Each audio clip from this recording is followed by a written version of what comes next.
تو ہرکارے پورے میں بھیج دیے گئے, پورے ملک میں ہر شہر میں اناؤنسمنٹ کرا دیا گیا کہ فرعون نے بڑے ماہر جادوگر کو انوائٹ کیا ہے, مطلب بادشاہ سلامت نے انوائٹ کیا ہے, اور ان کو انعام کی بھی خبر دی گئی ہوگی کہ انعام ان کو بہت بڑا والا ملے گا, اور وہ مطلب خاص ہو جائیں گے, ملک کے خاص پوزیشن انہیں دی جائے گی وغیرہ وغیرہ.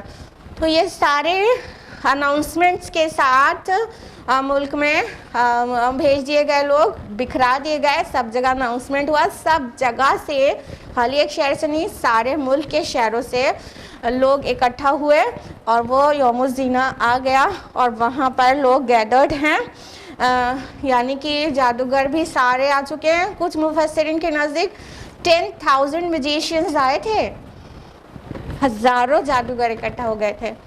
وہ دور ہی جادو کا تھا, مطلب ایک ٹائم ہوتا ہے نا کوئی چیز بہت ڈومینیٹنگ رہتی ہے. ابھی یہ جو ایرا ہے, کون سا ایرا چل رہا ہے, سائنس اینڈ ٹیکنالوجی کا نا. اس سے پہلے عیسیٰ علیہ السلام جب آئے تو وہ میڈیسن کا ایرا چل رہا تھا, ٹھیک ہے, ان کو اس سے ریلیونٹ معجزہ دیا گیا, کوڑی کو اور اندھے کو, لیپرز اور بلائنڈ کو شفا دے دینا, تو اور مردوں کو زندہ کر دینا, اس سے ریلیٹ کرتا ہوا معجزہ دیا گیا. موسیٰ علیہ السلام کا جو دور تھا اس وقت جادو کا بہت چرچا تھا, جادوگر بہت مطلب وہاں پر اپنا کرتب دکھایا کرتے تھے, اور لوگ جادو سے بہت زیادہ مطلب انسپائر ہوتے تھے, اور بہت لوگ جادو کر رہے ہوتے تھے. تو وہ دور جادو کا تھا. تو موسیٰ علیہ السلام کو جو معجزہ دیا گیا, اس جادو کے کٹ والا معجزہ دیا گیا. کون سا؟ عصائے موسیٰ اور ید بیضاء, جو ان کے کوئی بھی جادو ان کے پاس ایسا نہیں تھا جو اس کا مقابلہ کر سکتا. تو ہم نے کبھی کبھی پہلے بھی بتایا ہے نا آپ لوگوں کو کہ جس دور میں جو رسول آیا ہے اس کو اس دور سے ریلیونٹ معجزات دیے گئے ہیں, جو میریکلز ہیں وہ بہت ریلیونٹ ہیں. تو یہ سارا سین بیچ کا چھوڑ کر فرعون حاضر ہے, اور سارے جادوگر ہیں, موسیٰ اور ہارون علیہ السلام ہیں, اور بہت ساری پبلک. یہ سارا پورا سین اپنے ذہن میں لے آئیے. اس درمیان میں موسیٰ علیہ السلام نے جادوگروں کے ڈریس کر کے کچھ خاص بات کہی. آیت نمبر 61, قال لهم موسیٰ ویلکم لا تفتروا علی اللہ کذبا فیسحتکم بعذاب.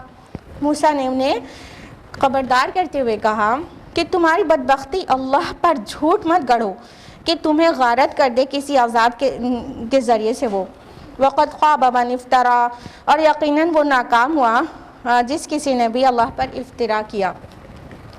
تو کیا ہوا, اس سے پہلے کہ موسیٰ علیہ السلام اور جادوگروں کا مقابلہ ہوتا, یعنی معجزے کا مقابلہ جادو کی شعبدے بازی سے ہوتا, موسیٰ علیہ السلام نے اتمام حجت کی, یعنی دعوت انہوں نے دے دی تھی پورے بڑے دربار میں, ٹھیک ہے, لیکن وہ پھر بھی وہ مقابلے کا پلان سیٹ ہو گیا تھا. تو جادوگر جو کہ اپنے فن کے ماہر تھے ان کو دعوت دی موسیٰ علیہ السلام نے اتمام حجت کے انداز میں, وارننگ کے انداز میں. کیا کہا کہ تمہاری بدبختی اللہ پر جھوٹ مت گڑھو, یعنی یہ جو جادو ہے اٹس نتھنگ بٹ فالسہڈ نا, یہ آنکھوں کا دھوکہ اور آنکھ کی صفائی ہے اور کچھ بھی نہیں ہے, یہ حقیقت نہیں ہے. تو وہ لوگ کیا کرنے جا رہے تھے, اللہ تعالیٰ کی طرف سے دیے گئے معجزے کا مقابلہ کرنے جا رہے تھے اپنے شعبدے بازی سے, اپنے جادو اور اپنے فریب سے, ٹھیک ہے. تو اور ساتھ میں وہ یہ کیوں کرنے جا رہے تھے, کیونکہ فرعون نے ان کو کہا تھا, ان کو لالچ دی تھی, اور فرعون کا مقصد کیا تھا, رب اعلیٰ وہ بنا رہے, یعنی اس کی پالیٹکس چلے, اس کا حکم چلے, اور اس کو رب کہیں لوگ, اس کی مرضی, اس کا بنایا ہوا قانون مانے, ٹھیک ہے. فرعون کی مرضی یہ تھی. تو یہ کیا تھا, یہ تو شرک ہو گیا, یہ تو شرک ہو گیا کہ اللہ تعالیٰ ساری کائنات کا رب ہے, اس زمین کا بھی ہے, وہاں پہ اس کا حکم لگنا چاہیے, اور فرعون کہتا ہے انا ربکم الاعلی. تو یہ تو شرک ہے کہ اگر فرعون کو ہی رب اعلیٰ مان لیا جائے, اس کا قانون ہی تسلیم کر لیا جائے اور اپنا سر تسلیم خم کر دیا جائے, تو یہ تو شرک ہے. اور اللہ کے دیے ہوئے معجزے کا مقابلہ, رسول کا مقابلہ جادوگر کرے, تو بہت بڑی حماقت ہے. تو یہاں پر کہا ولا تفتروا علی اللہ, اللہ پر افترا پردازی نہ کرو. تو کئی بار ایسا ہے کہ افترا لفظ افترا اللہ ایک ساتھ آیا تو اس کا مطلب شرک ہے. اللہ پر افترا باندھنا کیا ہے؟ وہ ایک شرک ہے. تو یہاں پر شرک وہی دوسرے الفاظ میں کہا گیا کہ شرک مت کرو. فرعون رب نہیں ہے، رب وہ ہے جو میں نے بتایا تھا کہ جس نے زمین و آسمان بنائے اور جس نے زمین میں تمہارے لیے راستے بنائے، بارش برسائی اور نباتات اگائے اور تمہارے جینے اور چلنے کا سامان کیا. رب وہ ہے، اس کو رب مانو، شرک مت کرو، اللہ پر افترا مت کرو. اور افترا یہ بھی ہے کہ رسولوں کا مقابلہ کرنے تم آ گئے ہو، اللہ کے دیے ہوئے معجزات کے سامنے تم دیکھ رہے وہ اپنے جادو سے اس کو مطلب اس سے مقابلہ کرنے کے لیے سامنے کھڑے ہو گئے ہو. تو یہ بھی افترا ہے. تو موسیٰ علیہ السلام نے اتمام حجت کی کہ اس سے پہلے کہ مقابلہ ہو ان لوگ کو ایک آخری دعوت دے دی جائے کہ بہت بڑی حماقت کرنے جا رہے ہو تم لوگ، کہ اللہ پر جھوٹ باندھ رہے ہو. اور پھر بہت مطلب بہت زوردار انداز میں کہا، تھوڑی سختی بھی نظر آ رہی ہے اور الفاظ بھی بہت سخت ہیں کہ مطلب تمہاری بدبختی، تم اللہ پر جھوٹ مت گڑو، وہ تمہیں غارت کر دے گا کسی عذاب کے ذریعے سے. یہ سخت ہے نا الفاظ. تو انہوں نے بہت سختی کے ساتھ ان سے کہا. اب دیکھیں، اب دونوں کو ڈفرینشیٹ کریے گا کہ وہاں پر وہ جب فرعون کو دعوت دینے موسیٰ علیہ السلام تو انہوں نے سخت جملے کوئی استعمال نہیں کیے تھے نا، بلکہ اللہ تعالیٰ نے تاکید کی تھی کہ نرمی سے بات کرنا. تو انہوں نے بہت ہی اس کی پوزیشن کا خیال رکھتے ہوئے بہت ہی احترام کے ساتھ اپنی بات کہہ دی تھی. اور جس بات سے اس کی شان اور احترام میں کمی آتی اس کو بہت ویسا کر کے تھرڈ پرسن بنا کے، سامنے سے نہیں کہہ کے نیگیٹو بات کو تھرڈ پرسن بنا کے کہہ دی تھی کہ جو نہیں مانے گا ایسا کر کے. تو اس سے کیا پتہ چلتا ہے کہ جو دعوت ہے وہ بہت زیادہ سامنے والے کے جو پوزیشن ہے اس سے ریلیونٹ ہونی چاہیے. جب انسان ہائی پوزیشن والے سے بات کرتا ہے تو یہ نہیں کہہ سکتا کہ تم برباد ہو جاؤ گے، ہاں تم نہیں مانو گے تو برباد ہو جاؤ گے، نہیں کہہ سکتا. یہ اس کو حکمت کہتے ہیں کہ سامنے آپ کا جو ایڈریسی ہے وہ کون ہے. تو ایڈریسر کو ہمیشہ یہ خیال رکھنا چاہیے کہ کس سے ایڈریس کر رہا ہے. جس سے ایڈریس کر رہا ہے بات اس کے مطابق ہونی چاہیے، بات کی مطابقت ہونی چاہیے. تو اس سے پتہ چلتا ہے کہ ہمیشہ مرتبے کا خیال رکھنا چاہیے دعوت میں. تو اب یہاں پر تو جادوگر تھے سامنے، فرعون نہیں تھا، ہاں ایڈریسی فرعون نہیں تھا، یہاں جادوگر تھے سامنے. اور جادوگروں کی کیا پوزیشن ہوتی ہے، کہیں مطلب جادو دکھاتے تو ہیں لیکن کوئی ساری دنیا میں کوئی بھی جادوگر کو کوئی بہت عزت احترام کی نظر سے دیکھتا ہے، مطلب اس کو محترم جانتا ہے جادوگر کو کوئی محترم جانتا ہے. اور ان کا انٹروڈکشن کبھی ایسے دیا جاتا ہے، بڑے محترم فلاں اور فلاں آئے ہیں اپنے جادو کے کرتب دکھانے، ایسا نہیں سنا نا. تو جادوگروں کی پوزیشن وہ نہیں تھی جو فرعون کی تھی وہاں پر. تو موسیٰ علیہ السلام نے بہت سختی سے بات کیا، بہت مطلب وارننگ کے انداز میں بات کر دیا کہ اللہ تمہیں غارت کرے، کسی عذاب کے ذریعے سے تمہیں غارت کر دے گا اگر تم اتنی بڑی حماقت کرنے جا رہے ہو. اور یہاں پہ فَيُسْحِتَكُمْ آیا ہے نا، سحت کا معنی ہوتا ہے کہ جو ہڈی پر سے گوشت کو نوچنا. تو اس کا مطلب ہے غارت و برباد کر دینا. اور اسحتہ کا مطلب ہوتا ہے کہ کوئی چیز برباد ہو جائے اگر اسے مینٹین نہ کیا جائے. جیسے آپ نے گارڈن بنا لیا، ٹھیک ہے، تو بنانا کسی چیز کا آسان ہوتا ہے، مینٹین رکھنا مشکل ہوتا ہے، لیکن اس کے مینٹیننس پہ دھیان نہیں دیا تو کچھ دن کے بعد وہ برباد ہو جانے والا ہے نا. ایسے ہی آپ نے گھر بنا لیا اور کوئی بھی چیز بنا لیا شاندار سی، بنا تو لیا وہ بہت خوبصورت ہے اس ٹائم، لیکن اگر اس کو مینٹین نہ کیا جائے تو وہ غارت ہو جائے گی، وہ برباد ہو جائے گی نا. تو اسحتہ مینس ہوتا ہے وہ غارت، وہ بربادی جو مینٹین نہ ہونے کی وجہ سے ہو جائے.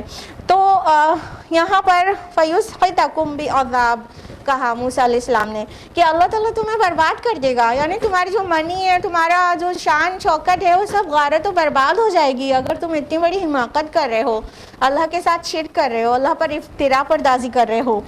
اور آگے مطلب اللہ اعلان کہہ دیا کہ یقیناً وہ ناکام ہو گیا جس نے اللہ پر افتراء کیا.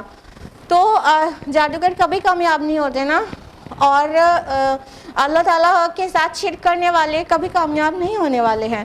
تو انہوں نے بہت دو ٹوک انداز میں ان سے کہہ دیا اور انہیں بہت سختی کے ساتھ وارننگ بھرے انداز میں دعوت پیش کی، کہنا چاہیے اتمام حجت بھی کر دیا. دین آیت نمبر 62 میں فَتَنَازَعُوا أَمْرَهُمْ بَيْنَهُمْ وَأَسَرُّوا النَّجْوَىٰ، تو وہ باہم جھگڑ پڑے اس معاملے میں اور پھر لگے چپکے چپکے مشورہ کرنے.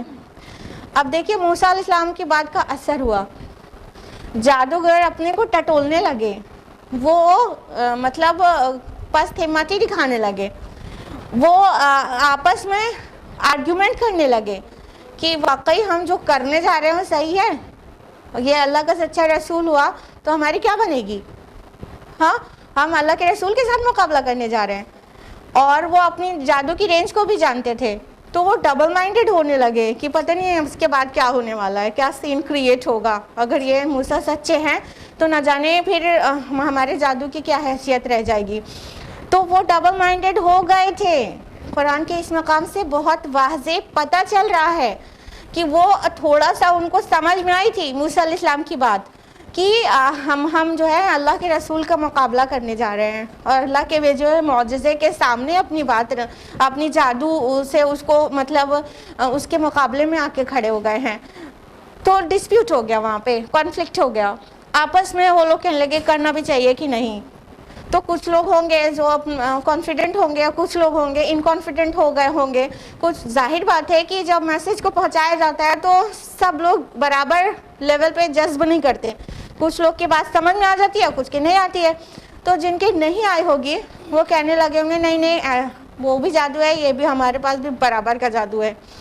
اور کچھ کہہ رہے ہوں گے کہ نہیں وہ موسیٰ سچ کہہ رہے ہوں گے تو ہم کیا کریں گے، پھر ہماری تو رسوائی ہو جائے گی اتنی بڑی پبلک کے سامنے.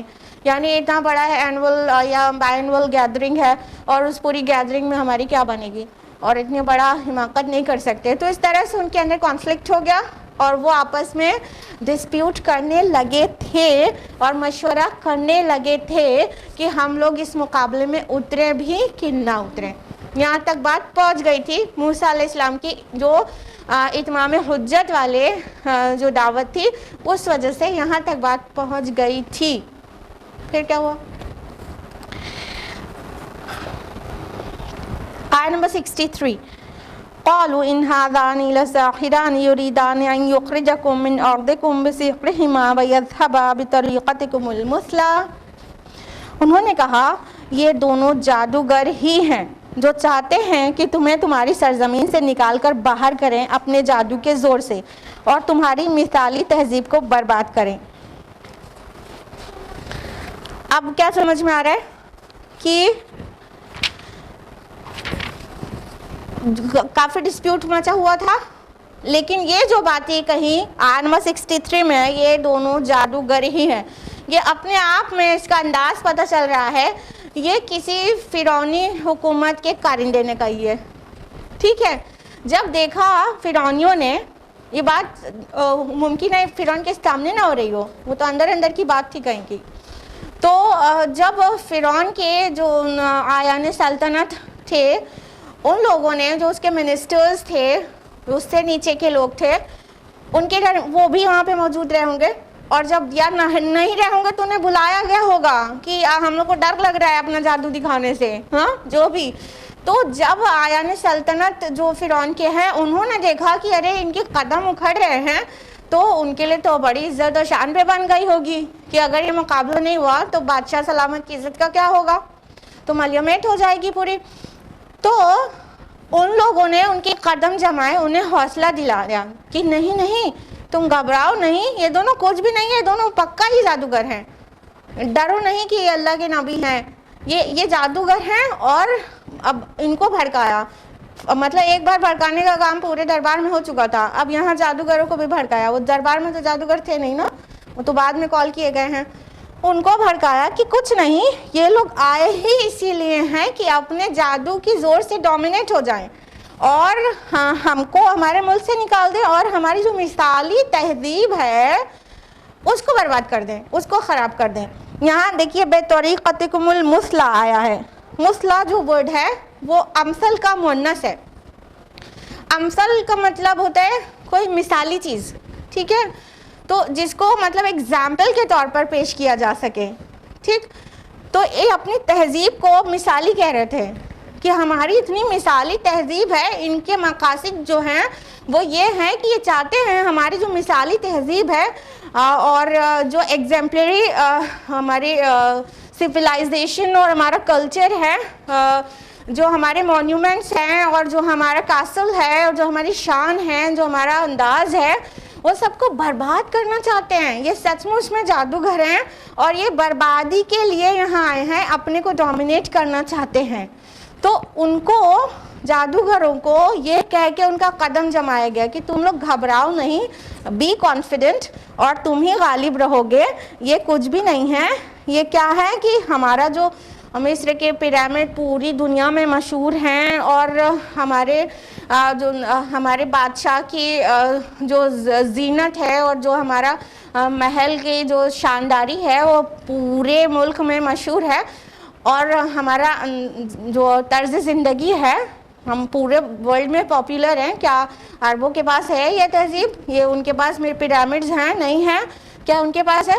تو یہ کہہ کے ایک اندھا جوش دلا کر ان کے قدم جمائے گئے. جو جادوگر جو ڈسپیوٹ کر بیٹھے تھے کہ پتہ نہیں ہمارا مطلب ہم یہ جو کرنے جا رہے ہیں وہ کرنے والی چیز ہے بھی کہ نہیں، تو ان کو پھر سے کانفیڈنس میں لیا گیا اور کہا تمہاری مطلب ان لوگ سمجھ گئے تھے، فرعونی سمجھ گئے تھے ان کی ہوا اکھڑ جائے گی تو پھر کیا کمپٹیشن رہ جائے گا. اگر کرکٹ کی ٹیم کھیلنے سے پہلے ڈر جائے کہ وہ آسٹریلیا سے کھیلنے جا رہی ہے، انڈین ٹیم پہلے ڈر جائے تو پھر وہ کھیل پائے گی؟ وہ 11 بال میں آل آؤٹ ہو جائیں گے، ٹھیک ہے، 10 کے 10 آؤٹ، فرصت ہو جائے گی نا. تو یہ کانفیڈنس اتنا بڑا رول پلے کرتا ہے نا. جس طرح انسان کی سائیکالوجی کی ورک کرتی ہے اندر سے، اس کا جو ورک ہوتا ہے، اس کا جو ایکشن ہوتا ہے اور اس کا جو بھی ایکٹیویٹیز ہوتی ہے وہ پوری طرح سے افیکٹ ہوتی ہے جس طرح سے وہ سوچتا ہے. تو جب اتنا زیادہ گھبرا گئے تھے تو ان کو پھر سے ان کو کانفیڈنس میں لایا گیا. ہم آپ کو یہ ضرور بتانا چاہتے ہیں کہ یہ جو اندھا جوش دلایا جا رہا ہے، یہ باطل پرست نہ صرف موسیٰ علیہ السلام کے دور میں انہوں نے کیا تھا، بلکہ یہ ہر دور میں ہوتا ہے، آج بھی ہو رہا ہے اور بہت عظیم سطح پر یہ کام ہو رہا ہے. اب دیکھو مسلمانوں کے پاس ایک بہت بڑا پورا سسٹم آف لائف ہے، ٹھیک ہے، اسے ساری دنیا کو اسلاموفوبیا ہے. کہیں نہ کہیں وہ ڈر ان کو اسی بات کا ہے کہ اسلام آئے گا تو ان کا یہ برہنگی والا پورا نظام پورا چلا جائے گا اور یہ سود پر مبنی نظام چلا جائے گا. تو بہتوں کے اندر اسلاموفوبیا ہے. اسلاموفوبیا کی وجہ سے وہ کہتے کیا ہیں کہ اگر مسلم فنڈامنٹلزم آ گیا، اسلامک فنڈامنٹلزم آ گیا تو ہمارا جو آرٹ اور کلچر ہے یہ سب برباد ہو جائے گا. لوگوں کو اور خصوصاً خواتین کو یہی کہہ کے بھڑکایا جاتا ہے نا کہ مطلب ہم تم کو اونچائی پہ لے جانا چاہتے ہیں. آرٹ اور کلچر کے نام پر ان کو برہنہ کر دیا جاتا ہے اور اس سے billions and trillions of dollars کا ان کا ریونیو ہوتا ہے، ٹھیک. تو ان کی جو پوری برہنگی اور بے حیائی والی تہذیب ہے وہ اسلام برداشت نہیں کرتا ہے، اور پورا انٹرسٹ بیس اکانومی کو اسلام برداشت نہیں کرتا ہے. تو ان کو ہے تو اسلاموفوبیا، لیکن نام لیتے ہیں فنڈامنٹلزم کا اور نیگیٹو سینس میں کہ یہ مسلمز ایکسٹریمسٹ ہوتے ہیں، یہ فنڈامنٹلسٹ ہوتے ہیں. تو اگر یہ ملوں کی اگر مان لی گئی تو ہماری پوری مثالی تہذیب بگڑ جائے گی. یہی تو کہتے ہیں نا، آج بھی عورتوں کو بیوقوف بنایا جاتا ہے یہی کہہ کہ آج بھی نا کہ یہ حجاب کیا ہوتا ہے. ہم تمہارا نام کرنا چاہتے ہیں، ہم تمہیں پوزیشن دلانا چاہتے ہیں، تمہیں ماڈل بنانا چاہتے ہیں، تمہیں آئٹم بنانا چاہتے ہیں. اور یہ مسلمانوں سے افیکٹ مت ہو. اور جو مسلم گرلز بھی اس چکر میں پڑ جاتی ہیں ان کو بھی لگتا ہے یہ حجاب اور نقاب ہماری کامیابی میں رکاوٹ ہے. اور باقی ساری چیز لے لیجئے، اسلام کو فالو کرنا ہے، مسلم فنڈامنٹلزم کو فالو کرنا ہے. تو یہی تو آج بھی کہا جا رہا ہے. دیکھیے ہمیشہ یہ ہوا ہے. موسیٰ علیہ السلام کے دور میں وہ بات کہی گئی کہ آئے ہیں موسیٰ اور ہارون ملے دو معاذ اللہ، کہ یہ چاہتے اپنی جو ہے ملائیت یہاں پر لگا دیں اور ہماری پوری مثالی جو تہذیب ہے اس کو خراب کر دیں. یہی بات ہر دور میں کہی گئی ہے. یعنی ایک فریب ہے, ایک دجل ہے, ایک بہت بڑا دھوکہ ہے, بہت بڑی جعلسازی ہے کہ مقصد کچھ اور رہتا ہے, دکھایا یہ جاتا ہے. اندر سے ڈرا ہوا ہے حق غالب نہ ہو جائے, اندر سے ڈر ہے یہی کہ اسلام حق ہے, ادھر یہی ڈر تھا موسیٰ حق ہے, یہ غالب نہ ہو جائیں. تو حق کو دبانے کی کوشش کی جاتی ہے, لوگوں کے جذبات کو یوں بھڑکا کر کہ انہیں اندھا جوش دلایا جاتا ہے کہ ارے ہمارا کلچر, ہمارا تہذیب ہماری بہت اعلیٰ ہے. تو اس تہذیب کو یہ لوگ نقصان پہنچانا چاہتے ہیں, یہ بگاڑ دینا چاہتے ہیں. تو آخرکار وہ جو جادوگر تھے وہ تیار ہو گئے کہ ٹھیک ہے مقابلے میں ہم اتریں گے. یعنی ان کو جو بہکایا گیا تو بہکائے میں آ گئے. اس کے بعد کیا ہوتا ہے سب کو پتہ ہی ہے, لیکن اس وقت وہ بہکائے میں آ گئے تھے. فَأَجْمِعُوا كَيْدَكُمْ ثُمَّ صَفًّا, چنانچہ تم مجتمع کرو اپنی ساری تدبیریں, پھر آؤ صف باندھ کر. وَقَدْ أَفْلَحَ الْيَوْمَ مَنِ اسْتَعْلَىٰ, اور آج کامیاب وہی رہے گا جو غالب آئے گا. تو ان کو فرعون کے آیان سلطنت, جو ہر کام فرعون کو تو کرنا نہیں پڑتا تھا, ظاہر بات ہے ہر ایک بادشاہ کا اور ہر ایک منسٹر کے کچھ نیچے کے لوگ ہوتے ہیں وہ کام کرتے ہیں. تو ان کے نیچے کے جو لوگ تھے, جو فرعونیت جن کے اندر تھی, انہوں نے کہا نہیں تم اطمینان رکھو, تم اپنی ساری قوت کے ساتھ مقابلے میں آؤ, مت گھبراؤ, تم صف بستہ ہو کر آؤ. ہم نے آپ کو بتایا نا ان کی بہت بڑی تعداد تھی, صفوں کی صفیں تھیں جادوگروں کی. مطلب کچھ مفسرین اگر 10,000 میجیشین کہا ہے تو یہ تو بہت بڑی تعداد ہو گئی نا. تو صفوں کی صفیں جو میجیشینس آئے ہوئے تھے اور ملک کے بڑے بڑے میجیشینس تھے. تو کہا تم مت ڈرو, تم اپنا جادو لے کر آئے ہو وہ پورا اسلحوں سے لیس ہو کر, یعنی وہ اپنی لاٹھیاں اور رسیاں جو سے تمہیں اپنے شعبدے بازی دکھانی ہے وہ سب لے کر میدان میں صف بستہ ہو کر بالکل کانفیڈنٹلی مقابلہ کرو, اور جو آج کامیاب رہے گا وہی غالب رہے گا. یعنی تم پہلے سے ڈر جاؤ گے تو کامیابی کیسے تمہارے قدم چومے گی. تم کانفیڈنٹ تو رہو تبھی تو کام اچھا کر پاؤ گے. بتایا نا جادو کیا ہے کہ آنکھوں کا دھوکہ اور آنکھ کی صفائی ہے. سامنے والا مسحور ہو جاتا ہے, اس کو ایسا لگتا ہے ایسا ہو رہا ہے, ایکچولی ایسا نہیں ہوتا. اسے ایسا لگتا ہے, وہ اتنی صفائی سے کام کیا جاتا ہے کہ سامنے والے کو لگتا ہے کہ ایسا ہوا ہے بٹ ویسا ہوا نہیں رہتا. تو جب اندر سے کانفیڈنس کھو جانا تھا تو پھر کیوں کر ہاتھ کی صفائی دکھا پانی تھی. تو کہا نہیں تم اطمینان کے ساتھ کرو, اور آج جو غالب رہے گا, آج جو کامیاب رہے گا وہی غالب ہوگا. اور کامیابی کے لیے ضروری ہے کہ تمہارے اندر انف کانفیڈنس ہو, تو کانفیڈنس مت لوز کرو. اور ہم نے آپ کو یہ بھی بتایا کہ یہ لوگ اندر سے یہ بات اچھی طرح سے سمجھ ہی رہے تھے کہ 10% جو بنی اسرائیل کی تعداد ہے, ان کی جو پاپولیشن ہے وہ دین توحید پر ہے. اور ادھر موسیٰ ان کا بہت سپورٹ بھی کرنے لگا تھا. اس سے پہلے کہ موسیٰ علیہ السلام کو مطلب ظہور نبوت ہوتا, موسیٰ علیہ السلام بنی اسرائیل کی طرف سے بولنے بھی لگے تھے ان کے ظلم کے خلاف. تو ان کو کہیں نہ کہیں ڈر تو تھا ہی کہ مطلب ان کی حکومت میں کوئی خلل نہ پڑنے پائے. تو مطلب ان لوگوں کا جو دین ہے, جو دین توحید کی بات کرتے ہیں, یہ کسی طرح غالب نہ ہونے پائے. تو آج جینے اور مرنے کا دن ہے, جو آج بازی لے گیا پھر وہی غالب رہے گا, اور جو آج بازی ہار جائے گا تو پھر بڑی مشکل ہو جائے گی. تو دل دماغ میں تو ان کے تھا کہیں نہ کہیں یہ ڈر بنا ہوا تھا. اور فرعون کو کسی نے بتا بھی دیا تھا کہ مطلب کچھ ایسا ہونے والا ہے, اسرائیلی میں سے کوئی پیدا ہوگا جو ان کا تختہ پلٹ کرے گا. تو وہ بھی اس کے فرعون کے دماغ میں تھی, ایک خوف اس کے اندر تھا. باقی جو ظاہر میں تھا وہ یہی کہ اب تو اسرائیلیوں کو سپورٹ مل گیا ہے موسیٰ کا, اور موسیٰ اتنا بڑا معجزہ لے کر آ گئے ہیں. تو کہیں نہ کہیں اندر سے ڈرے ہوئے تھے, اسی بات کا وہ کانفیڈنس دلا رہے تھے کہ تم لوگ مت ڈرو, تم لوگ تو مین کل پرزے ہو فرعون کے, تم ہی ڈر جاؤ گے تو پورا کھیل ہی بگڑ جائے گا. تو انہیں حوصلہ دلا کر پھر سے ان کو آمادہ کیا گیا کہ نہیں, آج ہم لوگ کو غالب ہونا ہے, اپنی تہذیب کو بچانا ہے, اپنے کلچر کو بچانا ہے, اپنی کاسل کو بچانا ہے, اپنے عروج کو بچانا ہے. تو آج بہت کانفیڈنس کے ساتھ لڑنا ہوگا, مقابلہ کرنا ہوگا, یعنی جادو کا. قالوا یا موسیٰ اما ان تلقیا و اما ان نکون اول من القا. جادوگروں نے کہا اے موسیٰ یا تو تم پہلے ڈالو یا پھر ہم ہی ڈالنے والے بنتے ہیں. آپ نے گیمز میں دیکھا ہے, خصوصاً کرکٹ میں دیکھا ہے کہ کون سی ٹیم پہلے بیٹنگ کرے گی, کون بولنگ کرے گا, یہ ڈیسائیڈ کون کرتا ہے؟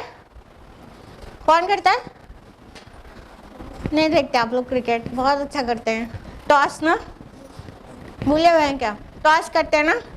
تو جس طرح آج بھی گیمز میں ٹاس کیا جاتا ہے کہ کون پہلے بیٹنگ کرے گا کون بولنگ, تو اسی طرح کسی بھی گیم اور جادو میں یہ ایک ایٹیکیٹ ہوتا تھا کہ ٹھیک ہے کون پہلے دکھائے گا, تم دکھاؤ گے یا ہم دکھائیں, ٹھیک ہے. تو اسی طرح کا یہ انداز تھا کہ پہلے بازی کون کھیلے گا. جادوگروں نے موسیٰ علیہ السلام سے کہا کہ یا تو تم ڈالو موسیٰ یا ہم ڈالنے والے بنتے ہیں. حالانکہ جادوگر کے دماغ میں یہ رہتا ہے کہ پہلے وہی دکھائے تاکہ اس کے جادو سے سب مسحور ہو کر اور افیکٹ ہو کر اپنا حوصلہ کھو دیں سامنے والا, ٹھیک ہے. تو جادو کا مقابلہ ہو چاہے کوئی بہت پہلوان کا یا کوئی بہت بڑے مطلب کانفیڈنٹ ٹیم کا, تو وہ اپنا پہلے دکھانا چاہے گی. تو ایکچولی یہ چاہ رہے ہوں گے کہ ہم ہی پہلے دکھائیں, لیکن انہوں نے بس ایک ایٹیکیٹ ہے, جو ایک فارمیلٹی ہے, جو ایک جادو کے اپنی بازی کھیلنے میں کہا ہی جاتا ہے کہ تم پہلے کرو گے کہ پہلے ہم. تو انہوں نے اس انداز میں موسیٰ علیہ السلام سے کہا کہ تم پہلے ڈالنے والے ہو کہ یا ہم ڈالیں. قال بل القوا, موسیٰ علیہ السلام نے کہا بلکہ تم ہی ڈالو. فَإِذَا حِبَالُهُمْ وَعِصِيُّهُمْ يُخَيَّلُ إِلَيْهِ مِنْ سِحْرِهِمْ أَنَّهَا تَسْعَىٰ. تو دفعتاً ان کی رسیاں اور لاٹھیاں ان کے جادو کے اثر سے اس کو ایسی نظر آنے لگیں گویا وہ دوڑ رہی ہیں. تو موسیٰ علیہ السلام تو بالکل کانفیڈنٹ تھے, ان کو پتا تھا وہ معجزہ لے کر آئے اور یہ جادو لے کر آئے ہیں. تو انہوں نے کہا کہ نہیں تمہیں ڈالو, یعنی وہ سننا چاہ رہے تھے ہم ڈالے پہلے تاکہ ہمارا جادو, اور وہ بھی اتنی تعداد میں تھے. موسیٰ علیہ السلام صرف ہارون علیہ السلام کے ساتھ تھے, معجزہ ایک ہی کو دکھانا تھا, ٹھیک ہے. اور ادھر ہزاروں جادوگر, سینکڑوں جادوگر, جتنے بھی ہوں اللہ تعالیٰ بہتر جانے. تو اتنے سارے جادوگر, تو ان لوگوں نے جب پوچھا تو موسیٰ علیہ السلام تو بے کھٹک ہو کر کہہ دیا نہیں تم ہی ڈالو, تم ڈالو پہلے. تو ان لوگوں نے جیسا کہ انہیں اناؤنسمنٹ کرایا گیا ہوگا, ان کو یہی کہہ کے بلایا گیا ہوگا کہ موسیٰ اپنی لاٹھی ڈالتے ہیں تو سانپ بن جاتی ہے, تو اسی ٹائپ کا, اسی کی ٹکر کا جو ہے تمہیں جادو دکھانا ہے. تو وہ لوگ بھی اپنی لاٹھیاں لائے تھے اور ساتھ میں جوڑ لیا انہوں نے رسیاں بھی کہ ہم بھی لاٹھی اور رسی اپنی اپنی ڈالیں گے. تو انہوں نے جب اپنی رسیاں اور لاٹھیاں ڈالی تو کیا ہوا کہ وہ بھی ایسی محسوس ہوئی کہ دوڑ رہی ہے. ذرا غور کریے گا کہ ہم ترجمہ سنا رہے ہیں, عربی تو پڑھ چکے آپ کے سامنے, ترجمہ سنیے کہ وہ دفعتاً ان کی رسیاں اور لاٹھیاں ان کے جادو کے اثر سے اس کو ایسی نظر آنے لگی گویا وہ دوڑ رہی ہیں.